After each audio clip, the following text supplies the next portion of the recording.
তরুণদের মেধা শক্তি ও সৃজনশীলতাই দেশের অগ্রগতির মূল চালিকার শক্তি, এমন মন্তব্য করেছেন প্রধান উপদেষ্টা প্রফেসর ডক্টর মোহাম্মদ ইউনূস।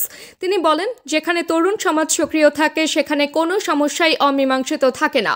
তোমাদের সাফল্য শুধু ব্যক্তি পর্যায়ে সীমাবদ্ধ না থেকে সমাজ ও দেশের জন্য অনুকরণীয় হোক। সোমবার প্রধান উপদেষ্টার কার্যালয়ে ইয়ুথ ভলান্টিয়ার অ্যাওয়ার্ড 2025 অনুষ্ঠানে এসব কথা বলেন তিনি। প্রধান উপদেষ্টা জানান, তরুণদের উদ্ভাবনী শক্তি এখন আর কেবল শিক্ষাক্ষেত্রে সীমাবদ্ধ নেই। তারা স্বাস্থ্যসেবা, পরিবেশ সুরক্ষা, দারিদ্র্য বিমোচন এবং সামাজিক ন্যায় বিচার প্রতিষ্ঠায়ও অগ্রণী ভূমিকা রাখছে। তিনি বলেন, এই তরুণরাই 24-এর গণ অভ্যুত্থানের নেতৃত্ব দিয়েছে। যুগে যুগে ইতিহাস রচনায় তাদেরই ছিল মূল ভূমিকা। তিনি আরও বলেন, আজ আমরা জাতির তারুণ্যকে উদযাপন করছি।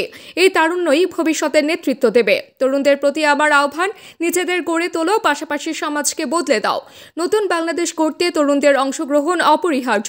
অনুষ্ঠানে দেশের বিভিন্ন অঞ্চল থেকে আগত 50 জন তরুণ স্বেচ্ছাসেবককে পুরস্কৃত করা হয়। তারা স্ব ক্ষেত্রে সামাজিক কাজে অসাধারণ অবদান রেখেছেন। উপস্থিত ছিলেন প্রধান উপদেষ্টার দপ্তরের ঊর্ধ্বতন কর্মকর্তা, বিভিন্ন শিক্ষা প্রতিষ্ঠানের প্রতিনিধি এবং তরুণ স্বেচ্ছাসেবকরা।